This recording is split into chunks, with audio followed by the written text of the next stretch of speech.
Okay.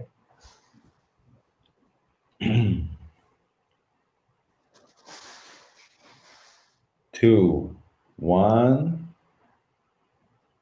Good to go. Good evening, San Francisco. So we're going coast to coast from Australia, India, Tel Aviv, UK, mostly UK, Boston, and now all the way to the East Coast. We had Amir Shvat from the West Coast, and now the final keynote, closing keynote. 3. One of the people I'm so excited about that Faith met us meet, Faith and Eitan Lavi, 3.5 years ago, and TechCrunch brought her to Israel for an amazing competition. And since then, she's one of the people I follow all the time and see what she does, and it's just so inspiring. She invests in communities, I think, before she thought about the concept community as a thing. She just got it because she's so communal. And we were talking, Paris Pandir from India talked about the community mindset of being like a boxer of give, hook, give, take, and that's Ilana. She gives, and and then it comes back, and that's what she does. Over 80 investments in startups and different ventures. Entrepreneur in herself, and now has a new venture called Leap that she's leading and quickly growing. And join because prices are going up as we go, and I saw everything going like this. It was another great thing to be a co-pilot, not co-pilot, like on the first seats of the plane when it's taking off. And that's it. So Ilana created a great presentation for us about the idea of communities for growth. And I think she'll tell all kinds of stories of different things she saw through her career and their connections to communities. And that's what we talked with Amir also, that we're just, communities were always here. What we're doing the last few years is just observing things that happens and doing community engineering, understanding what worked as a community and trying to implement it today in a more thoughtful and measured way. So we have here a lot of leapers. Hey guys, leapers in the crowd, start joining the session. I know you're probably in other place. We're gonna write, Michael, if you could just write in the main chat to people to join the session. We'll give it slowly because we want growth. Yeah, we have some applause. Awesome. Let's see who we have in the attendees. I don't want to start before we have, oh, that's great. We have Indresh, VP, from Santa, and we have Angela. Yes, we're growing. Okay, people are starting to move here. And awesome. Great, we have Carol, that used to be Brazilian, then Portuguese, and also now in Israel. We have Monica. Wow. And great, Karmit, content writer from Zira One, from Herzliya. Okay, Noah, Okay, so slowly we'll gather a following, but Ilana will go and start the presentation now, and in 30 minutes more or less, we'll have a Q&A with Ilana, and so get ready and start on the feed asking questions. If there's anything that we need, I'll moderate, and let's just start. Ilana, the floor is yours. I love this. So thank you so much, Mike. Love this platform. Love what you created. And what I want to do is actually share some stories about my journey. And a lot of it was when you asked me to talk about communities, I just realized how much of it was community-based, right? So it's not a keynote that I'm used to giving, but I thought that sharing some of these stories will give a totally different perspective on how I used and leveraged communities to achieve growth, whether it's personal growth or business growth. And I think that's amazing. So, so I want to start with a story. And the story goes all the way back to 2005 when I decided to go on a challenge, which is called an iron distance triathlon. It's kind of a crazy challenge that starts with 4.2 kilometer swim, 180 kilometer bike, 42 kilometer run. Some would call it an Ironman. And don't get me wrong, I practiced really, really well. I was ready for the physical challenge. But let me describe the day a little bit and you'll see why. So we finished the swim. I'm a pretty bad swimmer, to be really frank. So I needed to catch up a lot of people on the bike, and then it was time for the marathon. And the marathon was actually 2 loops of 21 kilometers each, okay?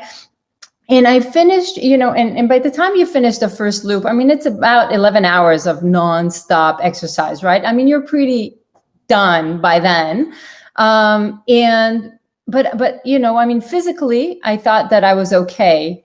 But what happened next, I didn't expect. And what happened next is that the end of the first loop actually goes really close, like 5 meters from the finish line. So you actually see the finish line, you see all these people celebrating, and you see people right now turning towards that finish line, right? I mean, and they're celebrating, and they're eating, and they're drinking, and they're resting, and they have their friends there. And I want to be there, but I can't. I need to turn my back on this finish line and do another 21 kilometers.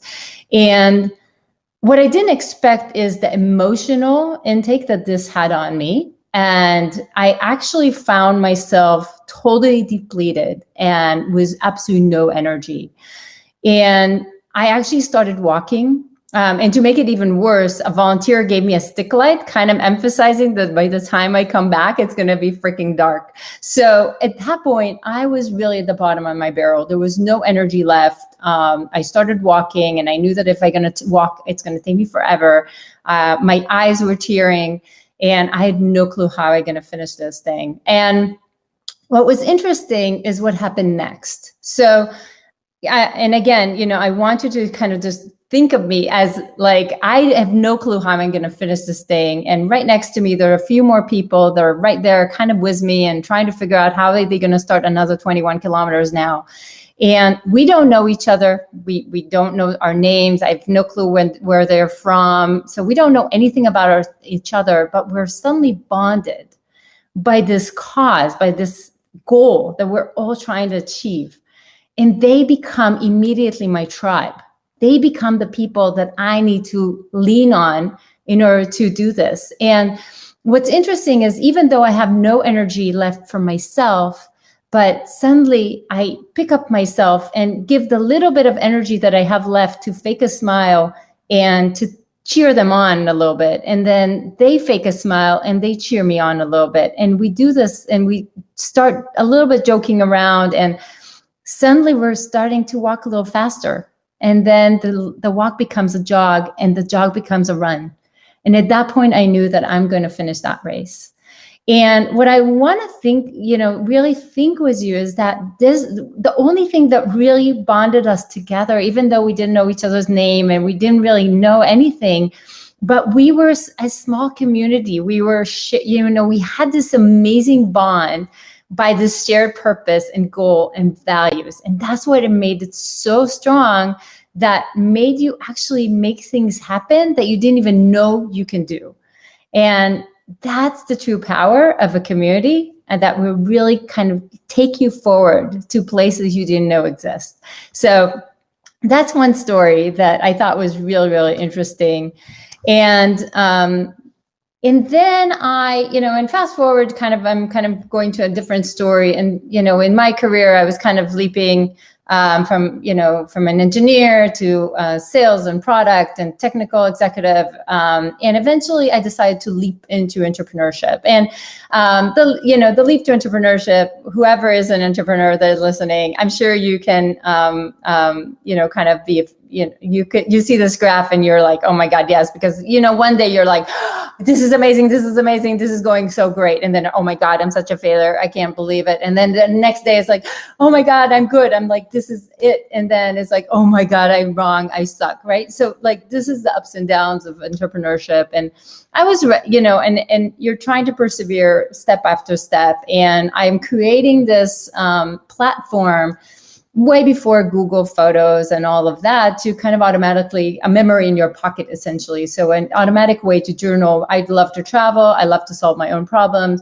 And automatic journaling that can basically, anywhere I go, I can then, share the day in San Francisco. We'll have the map, all the locations, and everything happens automatically, because I don't like to journal. I don't remember to journal anything, but I do love to remember where I've been.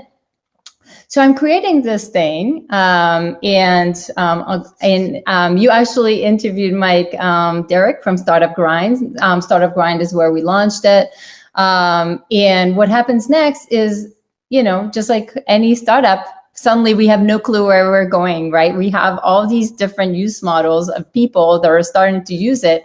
And yes, some of them are travelers and bloggers, kind of where we were aiming, but some of them are parents that are journaling the kids or the nannies that are journaling the kids when the parents are working. And we have people with Alzheimer that are thinking that this is the memory for them. And, so we have all these like slew of things that I have no clue which direction I should go to. And what happens next is kind of interesting, and you'll see why I'm telling you this story. Is someone posted on Facebook, and she tags the company name. She doesn't even know me, but she says, "Thanks, Tia, I sold a house thanks to you." And I'm like, okay, this is a typo, because you can do a lot of things with this thing, but you can't sell a house with this thing. So I write her, and she's like, you don't understand. You don't understand what you have here, because there was this bidding war on a house, and all these real estate agents are trying to like upload files to the cloud and write comments and emails and try to share a location. And they're doing all this thing. And I literally, in 2 clicks, I have a branded link with the map, all the location, all the photos, and my notes.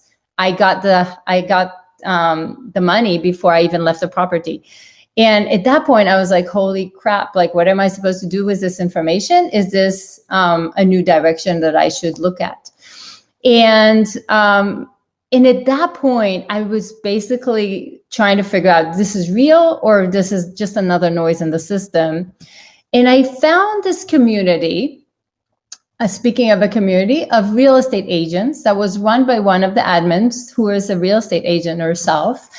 And she had over 20 or 30,000 people on the platform, all real estate agents. Like, this is like, if I can ask there, I can do, everything. And it was interesting to try to get into her, because it was clear that everybody's pitching her. So I needed to tackle it from a slightly different direction and actually ask for help. But once I did, and all she needed is to post one post, and within minutes, I had 130 people that are trying to test this program. And at that point, we knew that we're onto something.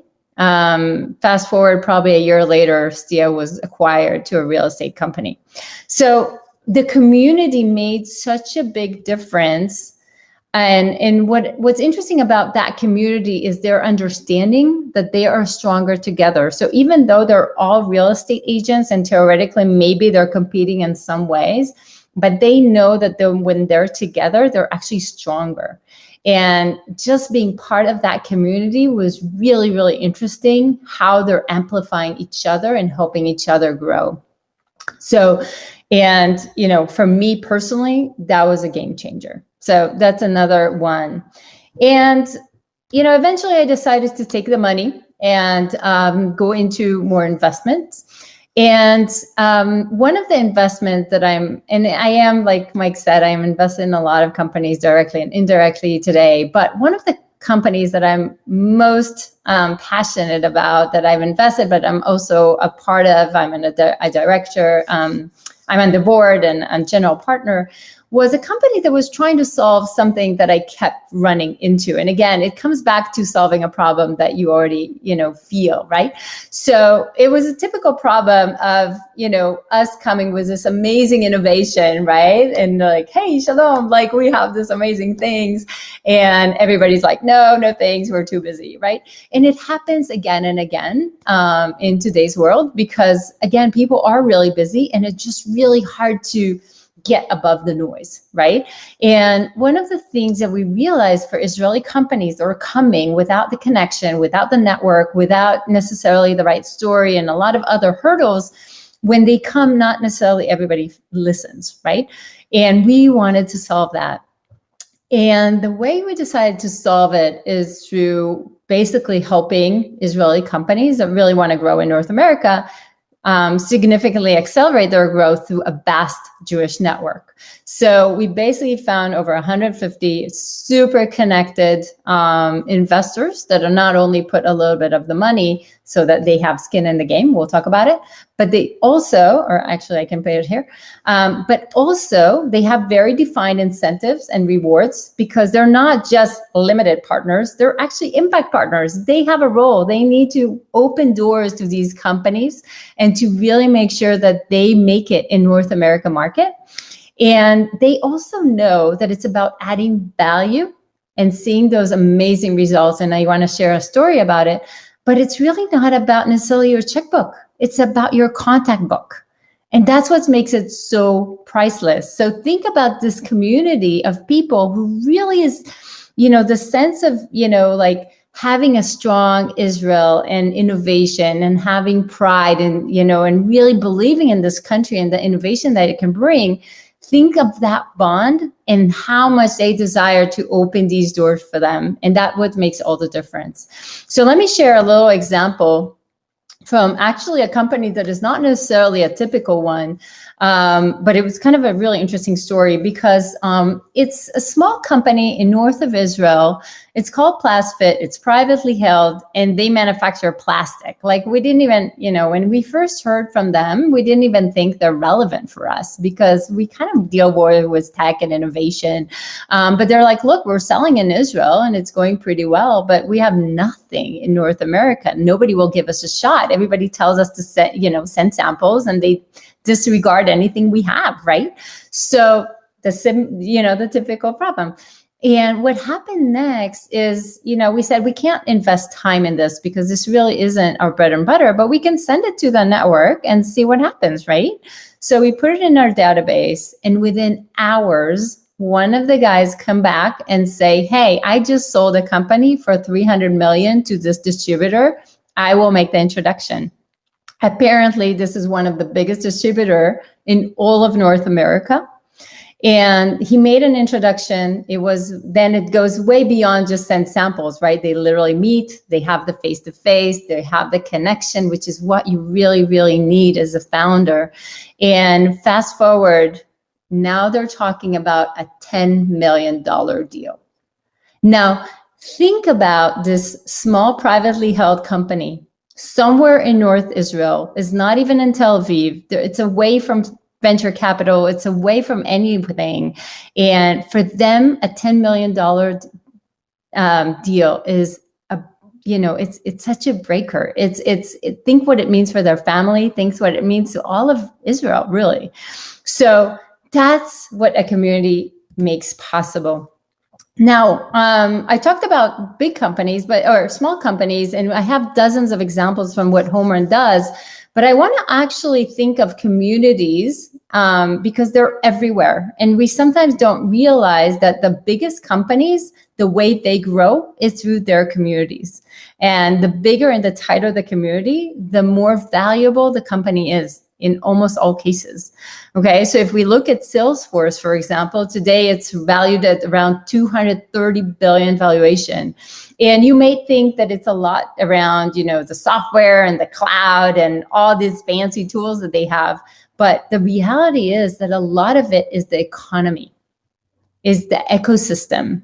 It's all these partnerships and affiliates and support that they have, and people creating content because they literally have a community of over 2 million people that are so dedicated to Salesforce that it becomes so sticky, you can't get rid of it in companies. And it's basically, and you see it even in Dreamforce. It's one of the biggest conferences in the world, and it literally drives techies to San Francisco. Maybe not during COVID, but in general, there's like 200,000 people that come in. And another great example is Harley Davidson. If you think about it, you see these people writing in groups. There's 1,400 chapters around the globe, and they meet together, all these enthusiastic, they talk about their bikes, they travel with their bikes. And if you think about it, they become sort of a family. Can you imagine this person buying a different bike? Absolutely not. Will they talk to all their friends to buy Harley? Absolutely, yes. And that's the power of community and the reason why this is so important for our growth. Let's look at another crazy example. Okay, if somebody would have asked me to invest in an event that is in the middle of the desert, in the middle of nowhere, I would probably say no, right? And here you are having Burning Man, one of the biggest festivals in the world, a 9-day, gathering of over 70,000 people. And people have pre-party before that and post-party after that. And during the event, they have costumes and they have vibe and they have, this crazy art that is there. And, and so it's really a thing. And, that is the power of community, because they will talk about it and they will come again and again and again, and there will be advocates. So the minute you can transition your mindset, your business, and even yourself but especially the business, from delivering a product to building a community, that's when you're really going to get the biggest benefits that you can get, right? Because immediately it's easier for you to acquire users, right? Because people are talking about it, right? They just create your own, the lead generation for you, and you get faster results. It's much more sticky. We talked about it. You can't get rid of it, because once you're in a community, you don't want to leave that family. You don't want to leave that tribe, right? And that's amazing. And another thing is they support each other. So at that point, you're actually getting better results. So not just easier, but better results. And that's what makes it so, so, so strong. So when I moved forward, I knew that the next thing that I want to do will be community-based. And at that point, when I was leaping in my career again and again, I had people ask me how I'm doing it. And eventually I decided to do another leap and decide to help executives and driven professionals that want to reinvent themselves, leap to leadership, or start their own businesses. And I created the CareerLeap program, and we have a lot of leapers here, so I'm really excited about that. And when we created the LEAP program, that it was clear to me that there's a lot of executive coaches and they do the one-on-one thing. And I just felt like this is not the right way, definitely not for me. And I don't believe that it gets the results that we want. It's, just because of all of these, every time I touched the community, it was so much stronger. And that's why I knew that it has to be community-based. So it has to have the mentorship, it has to have the strategy, but it also has to have the accountability and the introductions of a real network. And I want to kind of go and give one example, which was kind of interesting. And I don't even know if she's here or not, but I want you to meet Nadia. She was new in the US, and it's always harder when you're a newcomer and you need to reinvent yourself and try to figure out what's next. And, she was trying to figure out what's next for her. She was teaching a little bit in Stanford and Chicago booth, but she really wanted to, as much as he thought about it, she wanted to leap into tech. And COVID hit and everybody told her, Nadia, you have no chance of leaping into tech. And she basically said, with our help and with transferable skills, she realized that there's a lot of things that are similar between what she was doing and tech, what she wanted to do in tech. But she needed not only the story and the confidence to do it, but she needed somebody to give her a chance. And honestly, this is where a community comes, right? This is what they can do, because they can literally, just like in Homrun, they can walk you through and give you that warm introduction that you need so much. And it was amazing because she literally, not only she leaped into tech, but she literally doubled her salary during COVID. And it was amazing. And she is smiling constantly now when you see her. So it's amazing to see. But that is the power of a community. That is the power of a network. It gives you the accountability. I mean, think of Weight Watchers, right? Why were they so successful? Because once you say something to the community, you feel like you have to do it, right? If people say they're going to post now, they're going to post now, or they're going to say, they're going to send something to, this company, they're going to do it, right? So the accountability is key. It's also about diverse participation. And it's not just about LEAP. It's anywhere. It's board positions. It's anywhere in the executive team, right? You want different people from different, state of mind, but still everybody is because we know where we're going and we're all in the LEAP process, we all have one thing that is really in common. And therefore, we're all equal. I don't care if you're a VP or a C-level or an investor or a director. I really don't care, because at this point, we're all reinventing ourselves and we're all doing this together. So it makes this amazing bond that we talked about. And it also allows the open dialogue and vulnerability to really show up and, really leap each other and hold each other, right? So one of the things that I like to say is, no matter where you go, you want to surround yourself with people who basically, are one step ahead, right? And I don't know how many times that happens to you when you kind of say, oh, I wish I knew that a year ago, right? So there's no reason for that regret. Just bundle yourself with people that are a year ahead, right? And that's the power of community on top of everything. So what I like to say, and Mike knows that, is it's not about what we make in our career, in our businesses, in ourselves. It's not about what we make, but it's what we make possible. And a community really makes the things that you didn't even dream of possible. So I hope this is helpful, and happy to, answer any questions and see where we're at. And I'm back. Oh my God, I enjoyed it so much. First of all, Ilana, it was worth just inviting you, because you have so many stories and you do so many keynotes. But I think this keynote, and I follow you a lot, is a new keynote. It is. I think it's so important, because it's exactly what you're doing with Leap. That, again, comes to people like you so intuitively. But that's a great thing. When somebody say, hey, Derek Anderson was speaking before. I don't know if you listened to all the talk, but people came to him a year later and said, hey, guys, you should explain what you're doing. And they're like, we didn't know what we're doing. Somebody from LA calls me and say, let's open a branch of a startup brand. Okay, open a startup branch. And then after 50 branches, okay, we have something here. And also the amazing thing that they didn't close Startup Grind when the investor told them, listen, no, you can either do Startup Grind or the startup. And that's Ilana. Startup, Leap, investment, Homrun, mother, high, and yeah, and it just takes me to my personal story. When I was after the army, I said I'm going to do my SAT, my psychometric exam. I found a job in security. They say, oh, you're from special forces, you can be in charge. I'm like, no. I'm here to study at night. I'm not going to do anything besides studying at night, and don't want any responsibility. And then somebody came to me from my pre-army training, said, listen, I need you to open, instead of one branch, 10 branches, based on the alumni like I did when I was 17, because I doubled this business when I was 17, 18. That's a story for a different time. And said, I don't have time. But then suddenly, I said, but I love doing it, and I love working with all the alumni, and I know how to motivate 30 people. And even though it was a lot of work,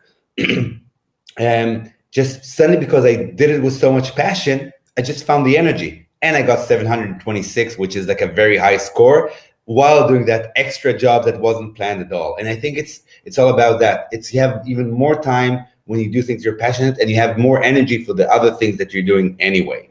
So that's Ilana in a nutshell, and she motivates other executives to do so as well.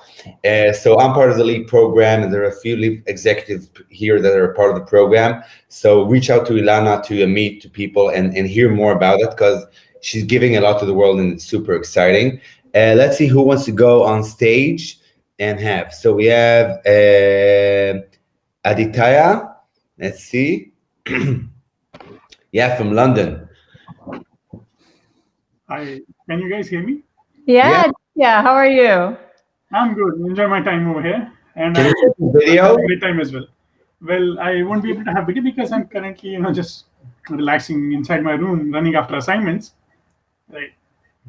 So give us a few words. You're a student, right? You got the. Yeah, I'm a student actually. So I have a question for Ilana, that she is an investor in the States. She also runs LEAP program, or rather CareerLeap. Mm-hmm. And what else does she have in store as far as probably contributing to other people's lives is concerned? Because her story so far is bonkers. And if you know what she has done in Israel, that is even more crazy. That is, her work in the States is nothing compared to that. So what next? what do you have in store for us, ma'am? Thank you, Aditya. I appreciate it. I appreciate the kind words. But I'm all into now changing people's lives and careers. So I'm fully invested in that, and it makes my life so much happier. I was just literally walking today and thinking, now no matter what happens, I have absolutely no regret in my life. Like, I've done exactly what I want to do. And it's just the best feeling ever. So keep on going. By the way, Talia was writing here that it's so fun to listen to you because you're so excited about whatever you're doing. And we had this talk, it was John that started Mass Challenge. And I think, people also say, do what you love. We're speaking from Benji, the GM of WeWork, that's our slogan, do what you love. But I think, it's exactly why you need to leap, because you need to have and find a way to find your passion. You don't need to leap. People try to leap all the time. And Derek was talking about all his failures. And then when he was talking about his failures, he says, yeah, because there were bad ideas, was bad, not real need. And I said, all my startups I worked hard, and everyone I even worked harder than Bevy. Yeah, but Bevy was your issue and your passion solving for your community. And sure. when you find your issue that you want to solve, and I think that's a bit leap. Even though you did so many stuff, you want to do another leap. That's it. You're not done. Even though you did the whole thing that everybody dreams about. You were a high-paid executive. You were an entrepreneur that sold the business, and you were on the side of the investors. You can always have another leap, and that's what you do. So let's see. Absolutely agree, Talia. Nika, let's see if we have any other. Go, Ilana. Danny, by the way, another amazing case study of leapers. You want to say a few words about Danny's story?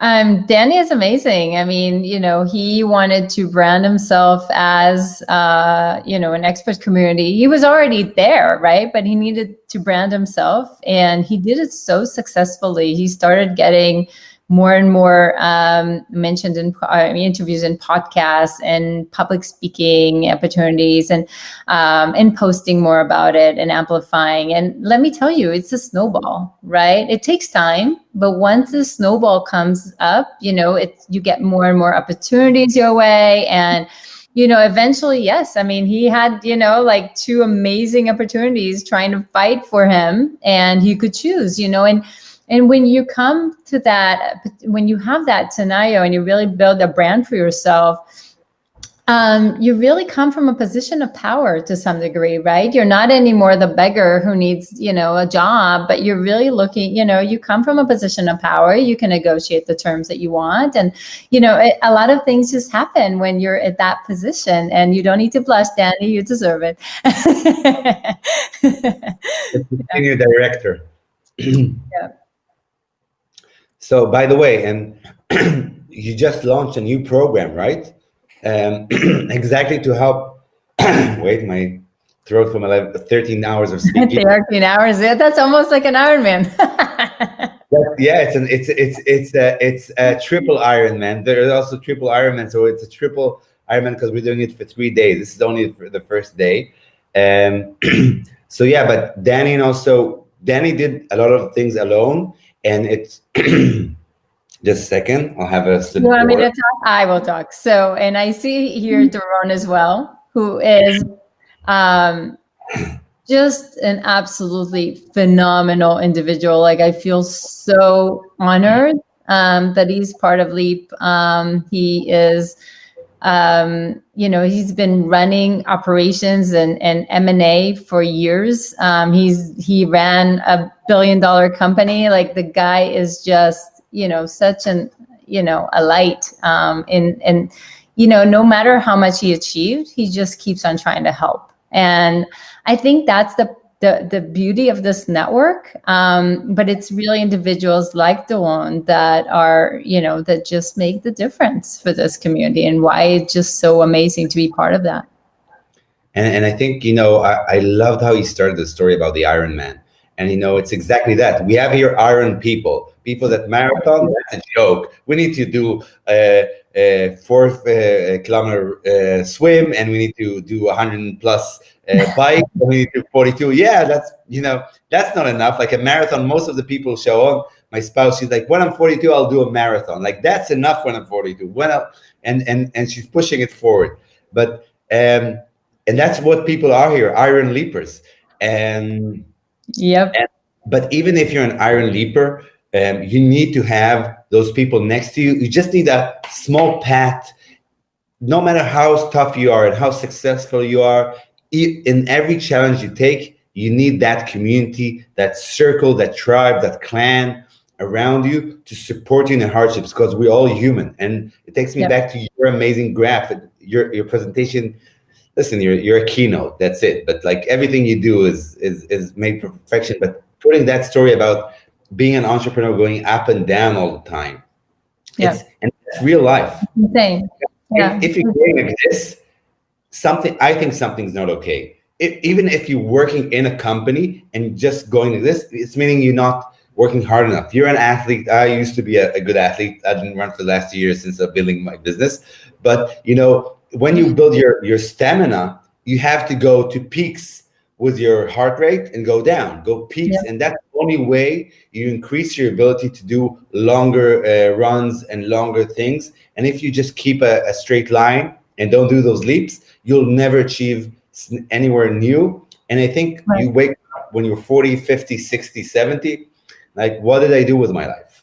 And I think that's even a harder thought to be. So yeah, I made ends meet, and I made a buck, and I paid my mortgage, but all my years, is it enough? And so, and I want to say a few things about what you just said, because I think as a high achiever and as someone, especially in the Israeli military, you have this thing of you need to be a badass, and like you feel like you need to solve everything on your own, and if you don't, then it's a sign of weakness. And I mean, it took me probably 40 years to figure out that I need help, right? And that if I actually pad myself with people who are in my kind of a step ahead of me, and that can show me how to get where I want, I actually gonna get there faster. And I admit it took me years, and I kept on trying to like go through this alone, and that was a mistake, because that can take you, it just helps. It's just so lonely at the top. So that's definitely a big deal. And I see also Noah, who is amazing, because she literally just joined, and she's literally changing the world. Like, it's just, I mean, I don't know if it's, so I'm not going to reveal any details, but. No, raise your hand. I didn't meet her yet. So Noah, raise your hand, please. You have a small thing like with a hand, and tell her story. Here, she's raising her hand. Great.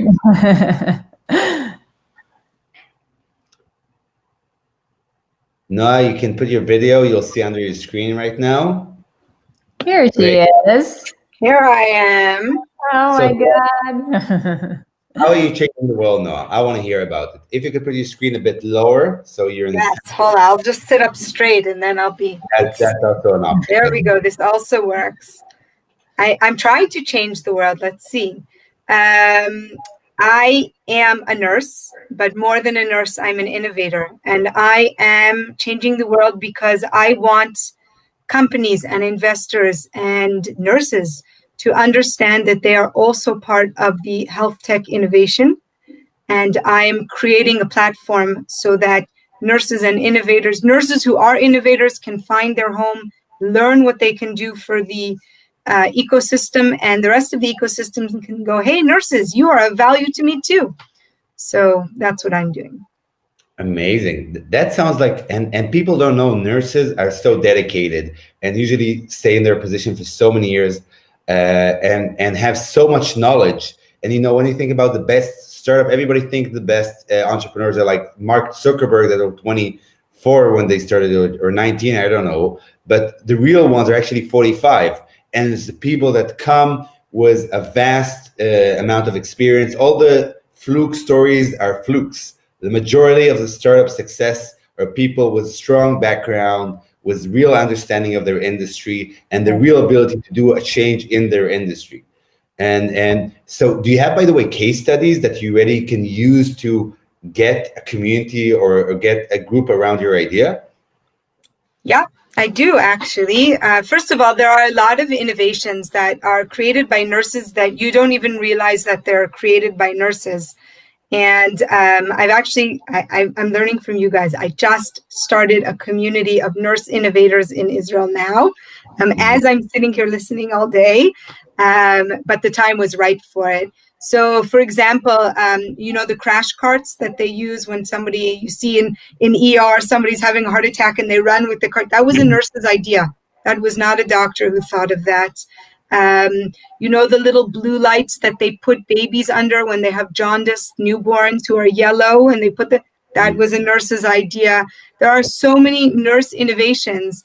And they actually did a study. The average nurse working in a hospital or clinic comes up with an innovation once an hour.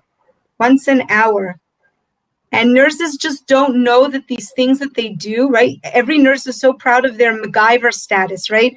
You come up with this great idea and you just take a picture of it and you send it to your friends and you're really proud. And you're never taught to realize that that's innovation. And you just solved an unmet need. That's what you did when you made something. And so I'm changing that. I want nurses who spend the most time with the patients and are really the center of patient care to understand that their ideas are innovative and they have value. And you know what? I want that because I'm a client. I'm using the health system. My baby, we were for 33 days in intensive care when he was born. He was 40 kilos, 4 kilos. He was over 4 kilos, but we had some kind of complication. And I want nurses, by the way, talking about managed community. If somebody in your community interacts with the community and nobody responds, there's a 75% chance he will never try to talk again. And when I take it and extrapolate it to communities of innovators, it's the same thing. A nurse comes and has a great innovative idea, and the doctor says, oh, that's a shitty idea, or I don't know if it's worse, but takes her idea and makes it its own. It's like, oh, I thought of the idea and he takes all the credit, or I'm getting this salary and everybody's capitalizing on me. That's the power of community. First of all, to make them enjoy their giving and their creations and keeping their circle alive and feeding it and making it sustainable. And that's, and I think we had here John, the founder of Mass Challenge. You heard about the Accelerators Mass Challenge? So I'm making Mass Challenge for nurses, but yes, okay. So that's exactly what I was thinking. You should talk to John. We'll connect you to John, and but I think you should build it a bit on your own and then go and pitch it. Ilana will tell you, well, don't come too early. You need to build a community so nobody takes it. Oh, that's a great idea. There's a story about the famous Israeli investor Teddy Sagi, that I know an entrepreneur that came to Teddy and said, here's my idea, and Teddy said, thank you very much. Said, what? Said, thank you very much for the idea. I'll do it myself. And that's it. And just kicked him out of the room. So some people have the chutzpah of doing that, and Teddy's known for his chutzpah, but I think he's very proud of it. But I think even though John is a really good guy and maybe wouldn't do that, I think you should first cultivate your idea, make it work a bit. And also, because when you come too young and too unready, people can come and start pushing you in different directions. Make it your own. Make it Noah. Put your DNA, even though it will be the nurse community, it will be Noah community. Like Leapers, even though we're a lot of people, it's Ilana DNA community. Okay, you need to put that in and do that kind of cultivation. And that's great. By the way, in what platform are you building the community? What do you mean? Like virtual? Right now it's virtual, but as soon as that lifts, it will be in person. No, but it starts virtual. Where did you start virtually? Facebook.